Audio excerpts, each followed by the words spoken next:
Bismillahirrahmanirrahim. Assalamualaikum warahmatullahi wabarakatuh. Selamat pagi dan salam sejahtera untuk kita semua. Puji syukur kehadirat Allah yang Maha Kuasa yang telah memberikan kita nikmat kesehatan dan kesempatan untuk dapat hadir dan mengikuti acara pada pagi hari ini. Yang terhormat Bapak Kepala Kantor Bea Banjarmasin, yang kami hormati Bapak Wali Kota Banjarmasin atau yang mewakili, yang kami hormati Bapak Pejabat Wali Kota Banjarbaru atau yang mewakili, Bapak Bupati Baritokwala atau yang mewakili, Bapak Bupati Banjar atau yang mewakili, Bapak Bupati Tanah Laut atau yang mewakili, Bapak Bupati Tanah Bumbu atau yang mewakili, Bapak Bupati Kota Baru atau yang mewakili, Bapak Bupati Hulu Sungai Selatan atau yang mewakili, Bapak Bupati Hulu Sungai Tengah atau yang mewakili, Bapak Bupati Hulu Sungai Utara atau yang mewakili, dan Bapak Bupati Balangan atau yang mewakili. Serta yang kami hormati pejabat dan rekan-rekan pegawai Bea Cukai Banjarmasin, dan tentunya Bapak dan Ibu pengguna jasa, yaitu eksportir, importir, PPJK, dan agen pembayaran yang berbahagia. Apa kabar Bapak dan Ibu hadirin sekalian? Semoga senantiasa dilimpahi kesehatan, keberkahan, dan keselamatan. Selamat berjumpa kembali dengan kami, tim sosialisasi kepabeanan cukai dari kantor Bea Cukai Banjarmasin. Kami senang dan bangga bisa bertemu kembali pada kesempatan di pagi hari ini. Oh iya, dan karena ini masih ada suasana lebaran, kami mengucapkan selamat Hari Raya Idul Fitri 1446 Hijriah. Mohon maaf lahir dan batin. Taqabbalallahu minna wa minkum. Untuk mengawali acara pada pagi hari ini, mari kita berdoa menurut agama dan kepercayaan masing-masing. Berdoa dimulai.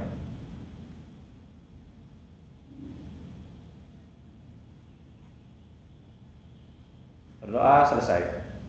Baik, untuk selanjutnya mari kita bersama-sama menyanyikan lagu Indonesia Raya. Untuk itu hadirin dimohon untuk berdiri.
Hadirin dipersilakan duduk kembali.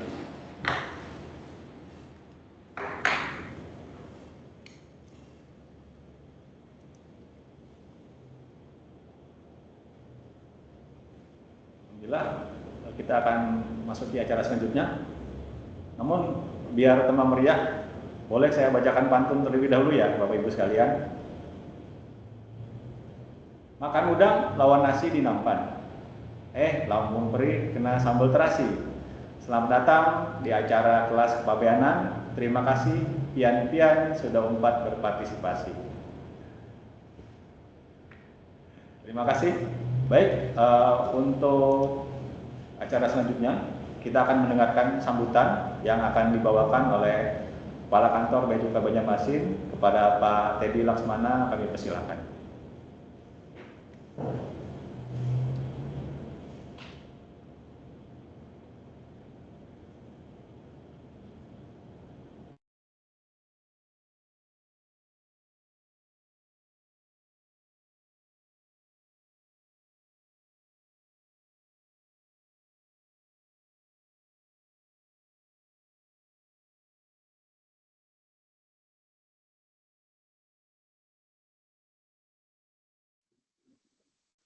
Baik, Assalamualaikum warahmatullahi wabarakatuh. Salam, Om Swastiastu, Namo Buddhaya, salam kebajikan, Bapak Ibu sekalian. Yang terhormat Bapak Ibu dari instansi yang ada di kabupaten ataupun yang mewakili Bapak Ibu pengusaha yang telah berkenan hadir pada pagi hari ini untuk mengikuti acara kelas kepabeanan tentang fasilitas IKM. Kami ucapkan pertama-tama minal aidin wal faizin, maaf lahir batin, taqabbalallahu minna wa minkum, taqabbal ya karim. Terima kasih pada pagi hari ini telah meluangkan waktu untuk dapat mengikuti acara kelas kepabeanan pada pagi hari ini. Senang sekali saya dapat memberikan sambutan di acara pagi hari ini. Tema pada kelas kepabeanan saat ini adalah tentang fasilitas IKM yang kami harapkan dapat membuka wawasan Bapak Ibu sekalian tentang fasilitas yang diberikan oleh Bea Cukai. Jadi sekilas tentang IKM ini adalah singkatan dari kemudahan impor tujuan ekspor untuk usaha yang masih di level IKM. Apakah kemudahan impor tujuan ekspor itu? Jadi pada dasarnya nanti akan diberikan kemudahan-kemudahan untuk pembebasan maupun penundaan pembayaran biaya masuk maupun pajak apabila usaha Bapak Ibu melakukan importasi yang kemudian produknya diolah dan kemudian ditujukan untuk pasar ekspor. Nah, disitulah kelebihan yang ditawarkan oleh fasilitas IKM ini.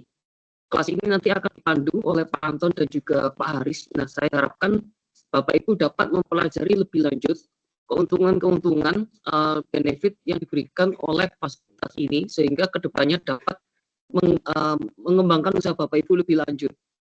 Dan kedepannya kami harapkan juga dari berkembangnya usaha Bapak Ibu ini juga akan semakin mendorong ekonomi di Banjarmasin maupun di Provinsi Kalimantan Selatan pada umumnya. Sekali lagi, terima kasih atas kehadiran Bapak Ibu sekalian dan juga untuk Bapak Ibu dari instansi, kami harapkan fasilitas kepabeanan yang dimiliki oleh Bea Cukai dapat mendorong perekonomian Kalimantan Selatan pada umumnya. Kami juga senang sekali apabila ke depan kita dapat bekerja sama dan mungkin kita dapat berkunjung ke daerah Bapak Ibu sekalian untuk memberikan wawasan ataupun pengetahuan yang lebih lanjut kepada para pengusaha yang ada di kabupaten di tempat Bapak Ibu bertugas.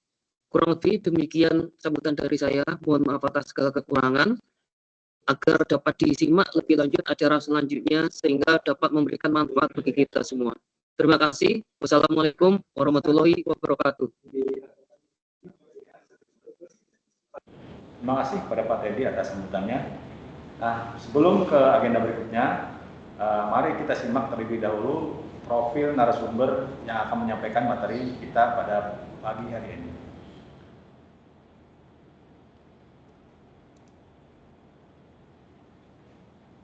Nama beliau Muhammad Anton Tarmuji, pendidikan sarjana teknik kimia, dan kemudian dilanjutkan dengan magister manajemen. Kemudian penugasan di Bea Cukai, analis laboratorium di BLBC Surabaya, kemudian staf perizinan di kantor Bea Cukai Pasuruan, staf penelitian uang di Kanwil Bea Cukai Jatim 1, kemudian pernah menjadi kasubsi perbendaraan, penerimaan dan manifest di Bea Cukai Madura, selanjutnya KUR rumah tangga di kantor Bea Cukai Juanda, dan terakhir fungsional PBC Ali pertama di BC Juanda dan BC Banjarmasin. Baik, mari kita sapa dulu narasumber kita, Pak Anton. Sudah siap Pak Anton? Siap, Pak Haris. Gimana kabarnya pagi ini Pak Anton? Alhamdulillah, Pak Haris. Alhamdulillah, cuaca cerah ya. Ya, Pak Haris. Semoga bisa menambah semangat kita untuk beraktivitas pada pagi hari ini. Baik, hadirin Bapak Ibu dan hadirin sekalian, Selanjutnya kita akan mengikuti materi mengenai KIT IKM yang akan dibawakan oleh Pak Anton. Kami persilakan. Oke, terima kasih Mas Faris. Selamat pagi Bapak Ibu semua. Topik kelas kepabeanan kali ini yaitu, maaf ini keliru saya belum saya update ini. Kita terkait fasilitas KIT IKM. Mungkin next Mas Bagus, yang sebelumnya yang misi nggak ada ya. Next Mas Bagus, next lagi, oh kelewat tadi. Sebelumnya Mas Bagus, sebelumnya ya ini Bu, Bapak Ibu semua, fungsi utama di Bea Cukai itu yang pertama melalui misinya itu memfasilitasi di perdagangan dan industri di Indonesia, ini misi yang pertama. Misi yang kedua itu melindungi dari penyelundupan dan perdagangan ilegal. Yang ketiga baru mengoptimalkan penerimaan negara. Nah, tiga misi ini diwujudkan dalam fungsi utama Bea Cukai, yaitu meningkatkan pertumbuhan industri dalam negeri melalui pemberian fasilitas di bidang kepabeanan dan cukai yang tepat sasaran, yang akhirnya bisa mewujudkan iklim usaha dan investasi yang kondusif dengan memperlancar logistik, impor dan ekspor melalui penyederhanaan prosedur. Baru yang kedua, melindungi masyarakat yang tadi melalui pengawasan dan pencegahan masuknya barang impor dan keluar barang ekspor yang berdampak negatif dan berbayar yang dilarang yang dibatasi oleh regulasi. Baru yang ketiga, mengoptimalkan penerimaan negara. Oke, next Mas. Dasar hukum untuk pemberian fasilitas KIT IKM, kalau pertama yang jelas undang-undang dalam pasal 26 ayat 1 Undang-Undang Kepabeanan, dan itu diatur lagi oleh Peraturan Menteri Keuangan nomor 177 tahun 2016 dan direvisi, diubah kembali melalui Peraturan Menteri Keuangan 110 tahun 2019. Oke, next. Nah, ini pengertian untuk KIT IKM adalah fasilitas berupa pembebasan bea masuk, termasuk bea masuk tambahan dan PPN atau PPNBM yang tidak dipungut atas impor bahan baku, termasuk bahan penolong, bahan pengemas, mesin dan barang contoh untuk diolah, dirakit atau dipasang pada barang lain dengan tujuan ekspor dan atau penyerahan hasil produksi. Next, guys. Ini ilustrasi perbandingan kalau menggunakan fasilitas KIT IKM dengan impor biasa. Kalau menggunakan fasilitas KIT IKM itu bea masuk dibebaskan, PPN tidak dipungut, yang membayar cuma PPh aja. Kalau non fasilitas atau impor biasa atau fasilitas ya seperti yang di layar kanan. Jadi selisih biayanya merupakan manfaat yang bisa menjadi peningkat daya saing atau competitiveness, meningkatkan keuntungan serta menurunkan biaya produksi. Oke, next Mas. Oke, ini kriteria selanjutnya, kriteria dan persyaratan. Nah, ini definisi KIT dulu. KIT itu adalah kemudahan impor tujuan ekspor, bisa mendapatkan pembebasan bea masuk dan atau PPN-BM-nya tidak dipungut atas impor barang atau bahan baku, terus kemudian diolah, dirakit, dipasang, selanjutnya diekspor. Yang karena ini untuk IKM yang dilakukan oleh industri kecil dan menengah. Pemasukan itu bisa dari luar negeri, bisa dari kawasan berikat, bisa dari pusat logistik berikat, bisa dari kawasan ekonomi khusus. Next Mas. Ini proses bisnis KIT-nya, ini kan dalam 12 bulan kan bisa impor barang atau dan bahan baku, kemudian diolah, dirakit, dipasang, diekspor 12 bulan. Setelah 12 bulan harus melakukan pelaporan maksimal 30 hari melalui BCL KT. KT itu kite.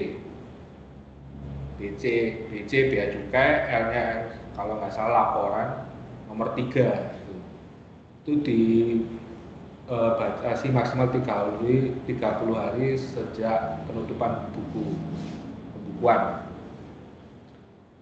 Itu barang atau bahan yang boleh diimpor, yang dapat diimpor dari bahan baku, bahan penolong, bahan kemas, termasuk mesin dan barang contoh.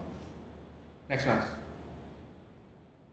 Ini untuk dapat memperoleh izin fasilitas KIT-IKM yaitu yang pertama usaha ekonomi produktif yang telah memiliki kegiatan olah rakit pasang dengan tujuan ekspor, berskala industri kecil atau industri menengah, mempunyai bukti kepemilikan atau penguasaan lokasi mungkin pabrik ya, lokasi industri minimal 2 tahun,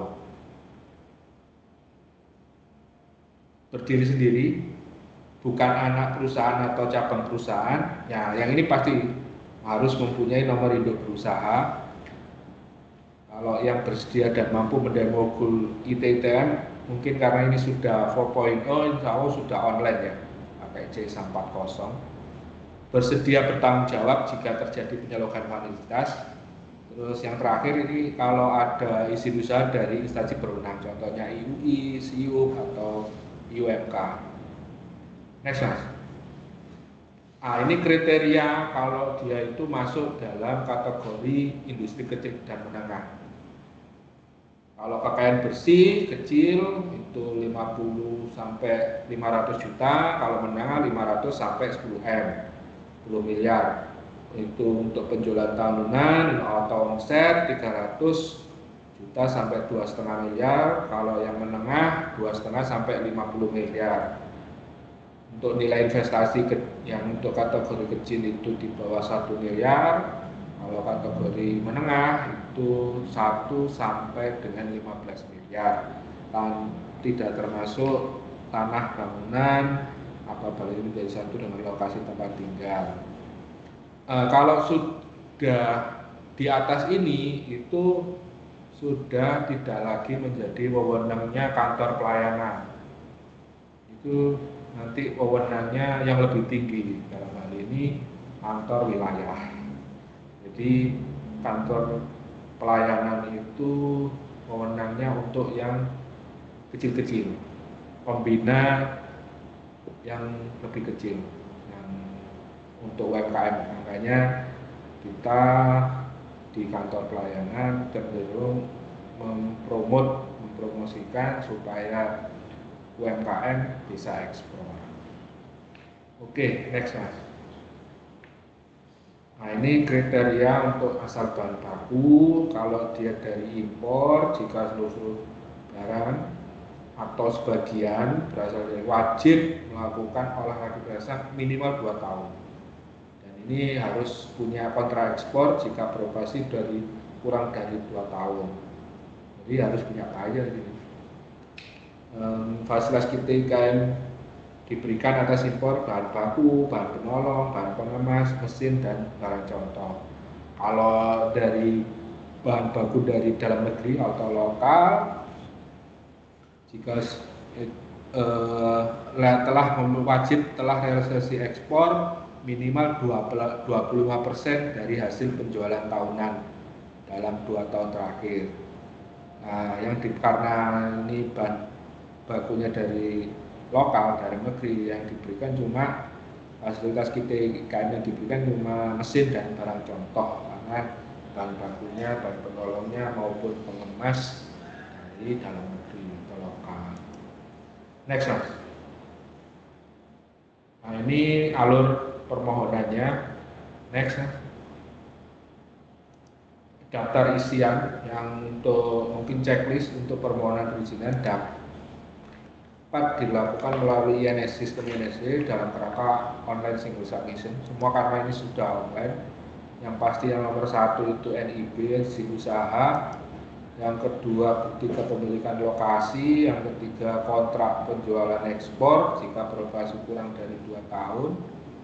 Terus yang keempat itu daftar rencana barang, hasil produksi maupun subkontrak ke pihak lain, pihak ketiga. Yang kelima data keuangan, tenaga kerja dan KPI. Yang nomor 6 itu tanggal kesiapan pemeriksaan lokasi dan pemaparan. Jangan lupa ada pemaparan ini, ada pemaparannya. Next Mas. Nah ini alurnya. Pemohon bisa mengajukan secara elektronik ataupun tertulis, kalaupun elektronik melalui portal YNSW kepada Bea Cukai Pelayanan yang mengawasi lokasi pabrik. Jika diperlukan, kantor pelayanan Bea Cukai dapat meminta asli dokumen pembuktian dan persyaratan. Setelah dilakukan pemeriksaan dokumen dan lokasi, dilakukan pemaparan proses bisnis dan kriteria oleh pimpinan perusahaan di lokasi perusahaan. Kemudian dilakukan berita acara pemeriksaan. Kalau disetujui 1 hari skep KIT-nya sudah terbit. Kalaupun ada penolakan, nanti ada terbit surat penolakan. Alasannya kenapa nanti diterbitkan itu mungkin untuk perbaikan. Next Mas. Impor dan pemasukan, next Mas. Ini alurnya aja. Untuk melakukan impor fasilitas KIT bisa dari BC20 dari luar negeri, BC25 dari KB atau GB atau PLB, bisa jadi kawasan bebas menggunakan BC28. Kalau dari kawasan ekonomi lainnya termasuk kawasan ekonomi khusus FTZ itu masuk. Nah ini yang sebelah kanan kita itu nggak cuma satu, bisa aja itu dimungkinkan konsorsium. Tuh, konsorsium kita. Next Mas. Ini fasilitas yang didapat untuk impor. Kalau dari luar negeri, luar daerah pabean atau kawasan bebas, ya masuk bebas, dibebaskan. PPN dan PP atau PPNBM-nya impor tidak dipungut. Kalau dari kemasukan KB atau GB itu sama, bea masuk dibebaskan. Hanya pengusaha yang menerapkan barang wajib memungut PPN. Kalau itu, kalau dari PLB yang berasal dari luar negeri atau luar daerah pabean itu sama seperti yang kiri yang dari luar negeri, yang luar pabean, cuma ketambahan tidak dikenakan PPN atau PPNBM atas penjualan dalam negeri. Kalau impor barang contoh atau mesin, bea masuk dibebaskan, PPN atau PPB-nya impor tidak dipungut. Nah ini yang wajib harus berdasarkan persetujuan kepala kantor layanan. Kalau sebelum memasukkan barang contoh atau barang mesin harus ada persetujuan dari kepala kantor layanan. Next Mas. Nah ini periode kita IKM harus bikin pelaporannya untuk melaksanakan mulai pendaftaran, termasuk waktu nginput di sistem CISA itu paling lama 12 bulan, bisa lebih dari 12 bulan jika masa produksi lebih dari 12 bulan, itu asal bisa diperpanjang asal ada syaratnya. Jika penundaan ekspor dari pembelinya atau pembatalan ekspor atau penggantian pembeli, bisa juga dari sisa barang bahan karena ada yang batasan minimal pembelian atau manajemen risiko dari kepala kantor, termasuk juga force majeure. Permohonan perpanjangan diajukan kepada kepala kantor yang menerbitkan skep tadi, skep KIT-nya. Bisa dilakukan sebelum KIT atau pembebasan atau KIT IKM-nya berakhir. Next Mas. Nah ini kuota jaminan. Jadi khusus untuk KIT IKM, Badan Usaha Penerima Fasilitas KIT IKM diberikan kuota jaminan berdasarkan skala industri masing-masing GKM. Untuk industri kecil, kuota jaminan sampai dengan 350 juta, industri menengah sampai jaminan 1 miliar. Jika kuota jaminan habis terpakai atau tidak mencukupi, wajib menyerahkan jaminan saat melakukan impor barang.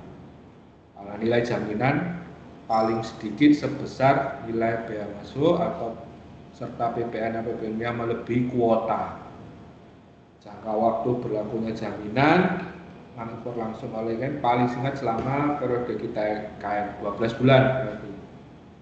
Penyampaian BCLKT-nya maksimal 2 bulan, penelitian BCLKT-nya 1 bulan, dan penyelesaian jaminan 1 bulan, yaitu 16 bulan.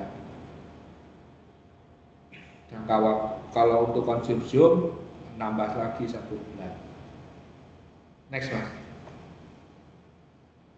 Nah, ini tujuan ekspor hasil produksi dari GTIKM. Kalau yang A yang sebelah kiri bisa langsung dengan BC Kaos 30.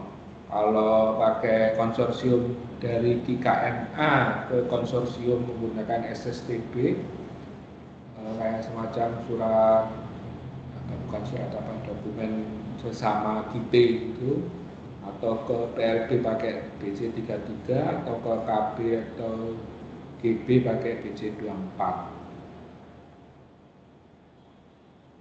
Nah, ini kewajibannya untuk perusahaan kita ekspor sebelum periode GTIKM-nya berakhir.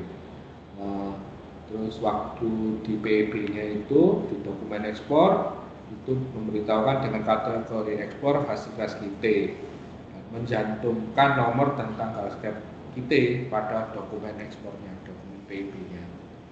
Oke, next. Bisa juga hasil produksi itu dari kita dijual lagi ke lokal, dalam ini tempat lainnya dalam daerah pabean. Dapat penerima hasil GTIKM dapat melakukan penjualan hasil produksi ke lokal atau tempat lain dalam daerah pabean dengan ketentuan sebagai berikut. Paling banyak 25% dari nilai ekspor terbesar yang pernah direalisasikan dalam periode 5 tahun sebelumnya. Paling banyak 10% dari nilai kontrak ekspor jika IKM belum pernah melakukan ekspor. Yang ketiga, penjualan menggunakan BC24 sebelum periode IKM berakhir. Yang keempat, membayar bea masuk dan PPN atau PPNBM yang terukan. 5, BC24 penjualan wajib disampaikan dalam laporan tadi BCLKT 03. Next Mas. Nah, ini kewajiban dari perusahaan penerima hasil dan kantor bea cukai yang mengawasi GTIKM, yaitu menggunakan model GTIKM yang mungkin sekarang sudah C40 yang sudah online, terus melakukan penatausan barang kita, termasuk pemisahan barang yang menggunakan fasilitas atau non fasilitas secara kebutuhan, pasang nama, paling sedikit nama perusahaan dan jenis KIT-nya. KIT itu ada 2 kalau di undang-undang kan, KIT pembebasan dan KIT pengembalian. Nah, harapannya dampak ekonomi ini dilaporkan akhir bulan keempat setelah akhir tahun jamak. Oke, next Mas. Ini harapannya dengan adanya fasilitas GTIKM ini banyak UMKM di Kalimantan Selatan atau di kabupaten kota di wilayah kerja bea cukai Banjarmasin yang sering ekspor. Harapannya kalau ekspor berarti kan masyarakat pegang uang lah gitu, dan membantu neraca perdagangan pemerintah. Oke, next Mas. Oke, sekian, terima kasih. Kalau ada lain pengaduan bisa menghubungi nomor yang terpampang di layar. Mungkin sekian Mas Haris. Siap, saya kembalikan ke Mas Haris. Baik, Bapak dan Ibu hadirin sekalian, demikian tadi materi mengenai ITKM. Menarik sekali kalau kita simak paparan dari Pak Anton tadi ya. Semoga materi ini dapat menambah wawasan dan pengetahuan kita mengenai salah satu fasilitas yang diberikan oleh pemerintah, yang dalam hal ini menjadi tugas Bea Cukai yang berada di bawah Kementerian Keuangan. Nah, untuk selanjutnya kita masuk ke sesi tanya jawab dan diskusi. Kepada Bapak Ibu yang ingin bertanya, dapat langsung raise hand atau boleh juga menyampaikan pertanyaannya lewat kolom chat. Baik, kita persilakan untuk 3 penanya pertama. Bagi Bapak Ibu sekalian yang ingin menyampaikan, kita persilakan.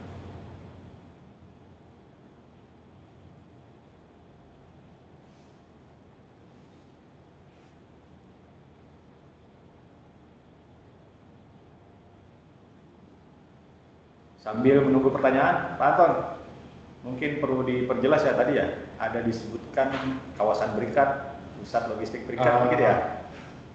Mungkin bisa sedikit memberikan pencerahan ya? Iya. Karena istilahnya mungkin masih agak asing gitu ya? Iya, mungkin pengalaman saya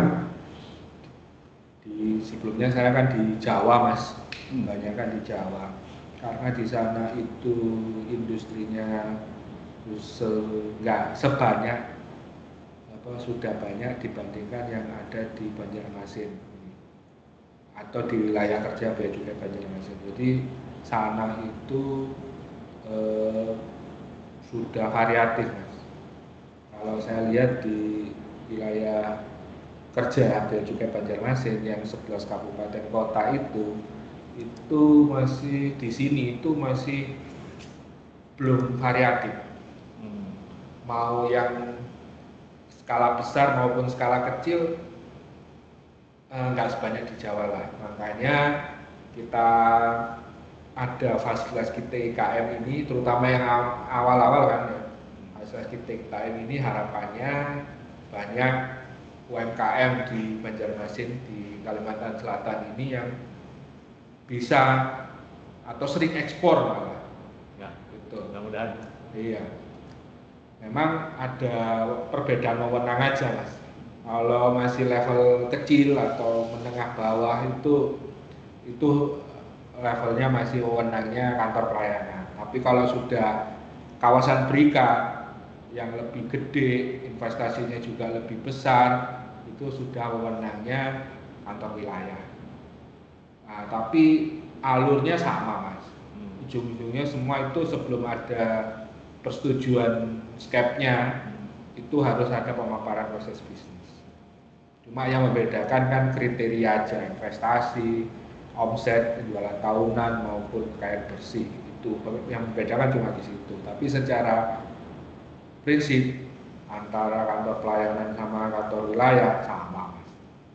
Harapannya itu tadi, dengan adanya fasilitas dari Bea Cukai, masyarakat itu banyak melakukan aktivitas ekonomi, entah itu industri atau perdagangan, yang ujung-ujungnya kan meningkatkan perekonomian. Baik, boleh kita sapa dulu ya dari hadirin. Ada Pak Abdullah, dan ada Pak Abdurrahman nih dari BPJK kita, Pak Ardi, kemudian dari Barito Kuala, ada dari HSU juga nih, Sungai Utara, Amunta ya, dari Tanah Laut, ada Bu Endang, kemudian ada Bu Erva ya, terus Pak Iqmal, ada Pak Nur Alam juga, kemudian ada perwakilan dari PT Yoltan Sari, dan yang terakhir ada Pak Zulkarnain. Baik, dari hadirin sekalian, Bapak Ibu, mohon izin, apakah ada yang ingin ditanyakan atau mungkin ada yang ingin disampaikan? Kita beri kesempatan.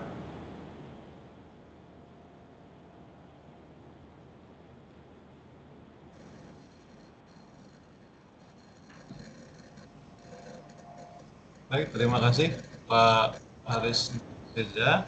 Siap Pak. Ya, kami dari Tanah Laut, Pak. Selamat siang dan salam sejahtera untuk kita semua. Assalamualaikum warahmatullahi wabarakatuh. Waalaikumsalam. Kami dari yang kami hormati Pak Antoni Termuji selaku narasumber dan juga Pak Muhammad Haris Nureja selaku moderator dan seluruh peserta kelas online kepabianan Banjarmasin.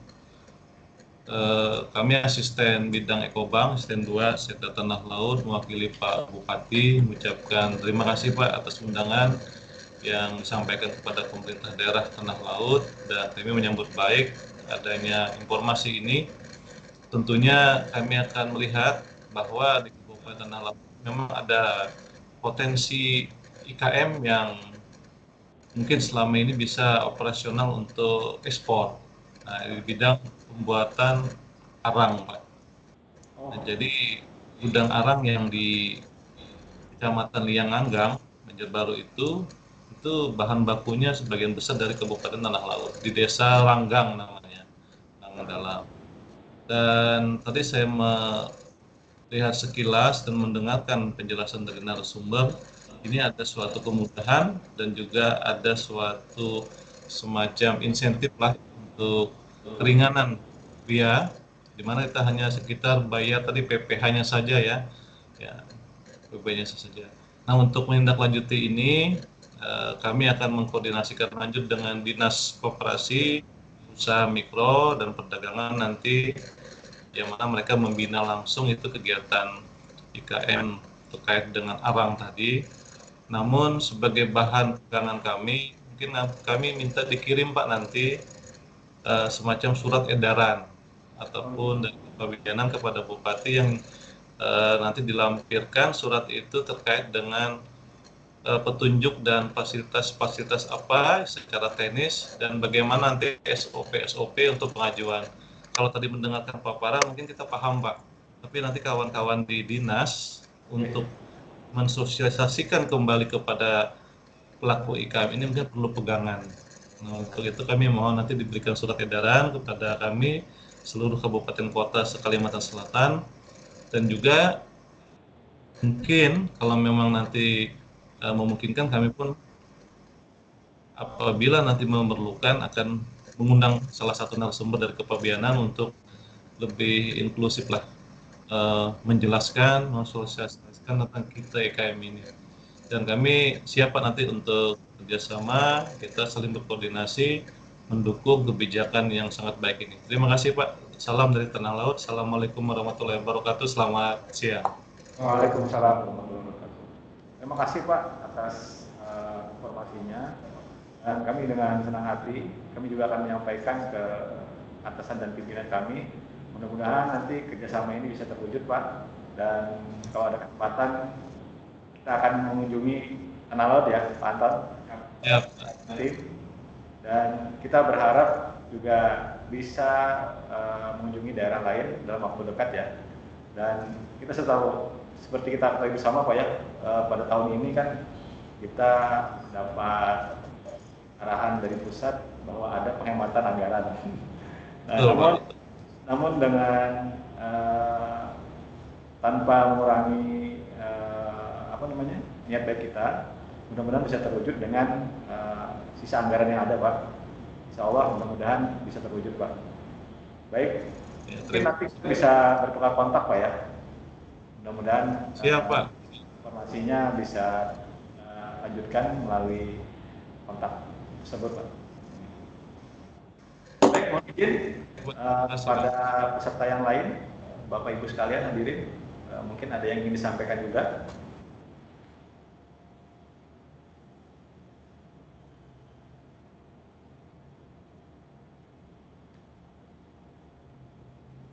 Dari Barito Kuala mungkin, atau dari Hulu Sungai Utara, atau dari pengguna jasa. Siapa tahu ada yang ingin ditanyakan berkaitan dengan fasilitas kita IKM, ataupun pertanyaan lainnya yang berhubungan dengan kepabeanan. Ya, kalaupun kita bisa jawab, kita jawab. Kalaupun belum bisa, kita eskalasi ke pimpinan ke atas.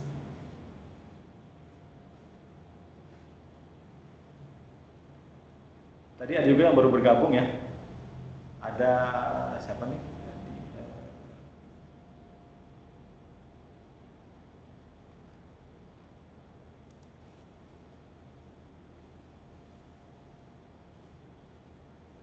Oh iya, ada Pak Afif nih.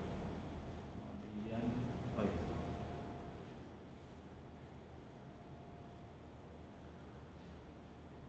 Baik, apabila tidak ada pertanyaan, mungkin akan kita tutup acara kita pada pagi hari ini.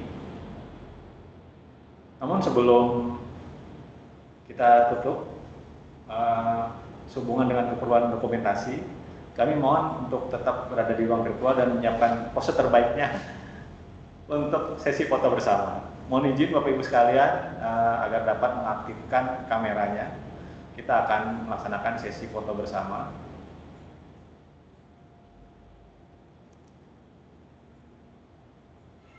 Baik, kita tunggu. Mohon izin. Alhamdulillah, sudah kelihatan semua nih. Baik, bisa kita mulai ya. Mungkin operator sudah siap untuk foto bersama. Baik, untuk foto pertama kayaknya bebas saja ya. Silakan dikeluarkan senyum terbaiknya. Baik. 1, 2, 3. Baik. Boleh kalau mau pakai gaya atau style yang lain ya.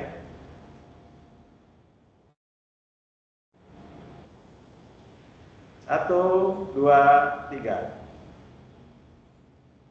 Sekali lagi.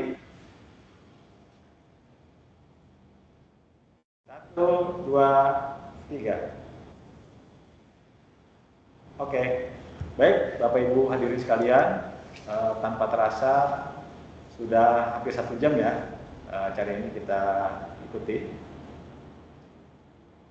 Semoga kegiatan ini dapat membawa manfaat yang besar untuk kita semua. Dan perlu kami informasikan bahwa pada link tree yang kami sampaikan, di situ ada kuesioner ya, mohon untuk diisi, dan jika ingin menyampaikan atau request untuk materi kelas kepabeanan berikutnya, bisa diisi di sana. Misalkan ada yang usul, bagaimana Pak kalau edisi depan nanti mengulas UMKM lebih banyak gitu ya. Alhamdulillah kita juga sudah ada banyak materi yang bisa disampaikan berkaitan dengan UMKM, dan narasumbernya pun juga banyak nih, kebetulan dari teman-teman fungsional dan juga dari komandan-komandan kami. Baik Bapak Ibu sekalian, kami mohon maaf jika ada kekurangan dan kesalahan selama acara ini. Mudah-mudahan kita dapat bertemu lagi pada kesempatan berikutnya. Saya tutup dengan wabillahi taufiq wal hidayah. Assalamualaikum warahmatullahi wabarakatuh. Selamat siang. Waalaikumsalam warahmatullahi wabarakatuh. Terima kasih Bapak Ibu untuk ilmunya hari ini.